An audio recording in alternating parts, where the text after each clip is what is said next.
And the fans here have been great, and thank you for being such a gracious city. I'm not sure what the theme of this talk is supposed to be. It's Q&A. They had thousands of questions to ask you. They were asking me, I was like, I don't know. He's coming, I promise. He knows all those answers. Well, let me just start off by talking a little bit, because one of the first questions I always get asked is what's the difference between doing the animated series of the movies and the games? How is it different? It couldn't be more different. In the games, in the shows, in the animated series, the direct-to-video movies, Warner Brothers likes to get all the actors together in the recording studio so that you're working with the other actors, which is kind of unusual. Disney and a lot of the other studios like to get what they call completely clean takes, so you're alone in a booth. They don't get the kind of performances that Warner Brothers gets, because when you're working with other actors, it's kind of like playing ball when you were a kid. You throw the ball, the other person catches it, throws it back to you. You have this energy in the room, and there's a give and take. There's a creative give and take that goes on between actors, and the result is the scene, is the movie, it's the performances. So you're really only as good as the people you're surrounded by.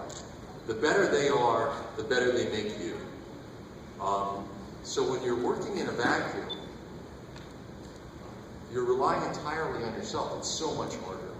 So in Warner Brothers, that's why they get such great performances on Batman the Animated Series. They got wonderful actors, and then Mark Hamill and I would get in there together, you Batman, what are you doing here? And like, Joker, I'm gonna get you. Just like going at each other. And then Harley Quinn would come along. And then, it would just get your juices going. And we'd start playing off each other and riffing off each other. And the 2 hours would fly by. The games, because of the way they're structured and the way they're, how long they are, and depending on how you play it, the different variations that have to be in there, you have to be alone. So you work alone in a booth for 4 hours at a time, doing line after line after line after line after line. They say, could you do it with a little irony? Line after line. Keep the irony, and now we have to smile. Line after line. Okay, we love the irony, we love the smile. Give it a little bit of an edge, just a little more anger. By the end of the day, you kind of forget how to speak English. It's wild. You're sweating. It's just a different kind of acting. Nothing you do on stage really prepares you for it, because you have to be completely self-motivated. You've got to imagine the situation for each line. And you've also got to keep the character. You've got to keep the Batman voice. You've got to keep the reality of the character going, all alone. And you do it for 4 hours at a time, twice a day. So it's 8-hour days. And they can do 5 days straight of that. By the end of the week, you kind of wonder why you got into business. I mean, it's crazy. It's crazy. The results are those amazing games that are so wonderful. The process is just really difficult and very different than any other kind of acting people do. So that's why I say the difference couldn't be greater in doing the games and doing the shows. That being said, I kind of stumbled into all this in 1991 when they were having auditions at Warner Brothers. I was in LA, I live in New York. I was in LA working on some other shows, TV shows, and my agent said, they're doing this new animated series at Warner Brothers, why don't you go over and, give it a shot. I'd never done an animated voice. It was the first audition I went in on for an animated voice. Talk about getting the gold ring. And they said Bruce Timm and Paul Dini and Andrea Romano, who became legendary, but at that time, no one had ever heard of him. He said, what do you know about Batman? I said, well, I know the Adam West series from the 60s. And I went, no, that's not what we're doing, that's not it at all.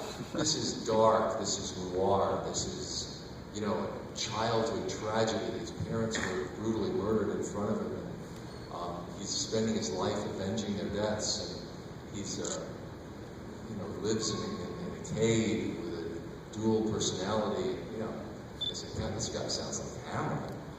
And they said, well, we've never heard that metaphor before.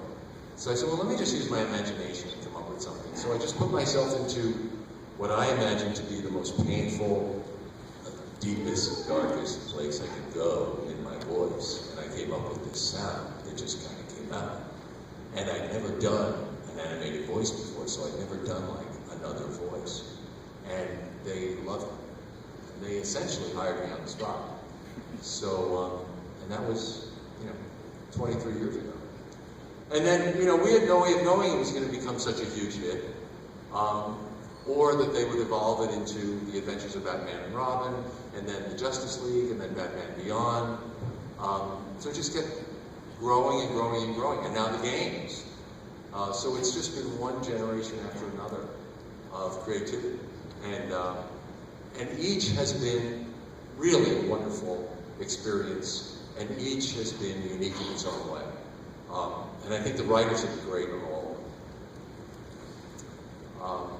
What else can I tell you? The actors that they get, because the reputation got to be so cool in LA, everyone wanted to come on this show. So they started getting really wonderful actors that hadn't done voices before.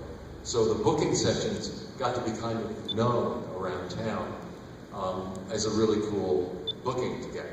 So everyone wanted to do it. So all of this was just, luck in terms of stumbling into it for me. I came out of Juilliard, the New York Theater. I've lived in New York since I was 17 when I went to school there. And, as a typical struggling New York actor, all the stories about waiting tables and all that stuff, and then starting to make a nice living at it, which is harder and harder to do now. A lot of people also ask, how do you break into voice acting? And I say, well, you go to Juilliard for 4 years. But then other people, I work with like Ice-T who comes in, who's a rapper. And I think, what are you doing here? And he said, are you kidding, man? My son's gonna freak out when he hears me in Batman. So it's, there are so many different people who get into it now. There are different ways into it. Unfortunately, now there's what they call stunt casting, which is casting a star, like an Ice-T, or someone, a rapper, or a celebrity, to come in and do a voice, and it's a stunt, because the audience will supposedly recognize the voice, but I think usually they don't. Unfortunately, that takes a job away from an actor. But that's going on a lot, and so that makes it even more competitive for the actors. Any questions? Yeah, down front. Now that you've been known for the voice acting, do you want to get back into stage or movies, and would you like to see your career head that direction more than, or would you like to do more voice acting? No, I actually would love it. I got back on stage a few years ago. I did Arthur Miller's last play with him before he died, called The Last Game. It was off Broadway. I had it was such a great experience. I was playing the lead character, and he was amazing to work with a legend like that. And it reminded me kind of how much I love the theater. The problem with theater is you can't make a living in it. When I was doing that play, it was such a prestigious thing to do. It was selling out every night. It was off Broadway. I think I was making $200 a week. Well, that's kind of, in New York, that's cab fare, basically. So it's very hard to the only way you can justify that is it's good for your soul. It's why you became an actor. So I would love to do more of that work. It's difficult to finance. Batman pays the bills. Exactly. But yes, I'd love to do more stuff. I did recently a thing with Tim Daly on his, he has a blog, The Daily Show. If any of you haven't seen it, check it out. It's a great webcast he does called The Daily Show. And he has all these various actors who've done superheroes. Nathan Fillion, who was Firefly, I guess, or something. He does a character, and Sam Daly, his son, who's now doing voices, does the character, and he gets lots of different people on there. So I came on as Batman. So it's Batman versus Superman. But we do it as ourselves, as adults, you know, sort of fantasizing ourselves as these characters. It's very fun. It's a lot of fun. Yeah? Yeah? How do you build up the persona for a character that you want to play, and specifically with Batman? Like, what did you think about when you were trying to come up with how you wanted him to sound? For me, as I said, I really had no preconceptions. I think in a way, I was blessed by the fact that I was a clean slate. My only exposure was the Adam West show. So I didn't have any preconceptions, because that wasn't the direction they wanted to go in at all. So they said, forget that. And they told me about the Dark Knight legend and the story. So for me, I had played Orestes in a trilogy of Greek drama. I had played Edgar in King Lear, Edmund in King Lear. I'd done Lysander in Midsummer, Laertes in Hamlet at the Public. I'd done a lot of classic theater. So for me, I was approaching it from a really sort of classic theater background, which was perfect for Batman. It just was a perfect primer. It was just odd luck that I was the guy who walked into the room that day. Because they'd seen something like 600 or 700 people before me. They'd been looking for months. But they'd been seeing all LA actors who, for the most part, don't have a lot of theater background. They're wonderful actors, but they just have a different kind of background. I have an unusual, sort of old-fashioned background, because I went to Juilliard, and I did a lot of Shakespeare. Not a lot of actors do that anymore. As I was saying, there's no money in it, you know? But, so I was approaching it from that background. Well, for Batman, that's perfect. He is a classic character. That's why audiences love him so much. He is Orestes. He is Hamlet. He is that archetype that Joseph Campbell wrote about in the Power of Myth and what's it called? The Hero with 1,000 Faces. Thank you. I always blank. Which is a wonderful book. Joseph Campbell was this great, he was like a generalist in terms of philosophy. He didn't specify in any one, he wasn't an Egyptologist or, he didn't specialize in Babylonian mythology or Greek mythology or Roman mythology. He was a generalist. He knew about all of them. So he had a unique perspective where he could say, wait a minute, there's an American Indian legend that's exactly the same as a Babylonian legend. Now, how did that happen? There's an African legend that's the same as an Old Testament legend. How did that happen?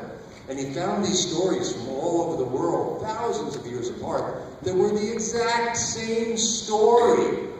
So he wrote this book called The Hero with 1,000 Faces. It's the journey of this hero who gets challenged by life, goes through fire, gets transformed by that fire, is reborn, and brings that rebirth to help people. Potentially, sound familiar?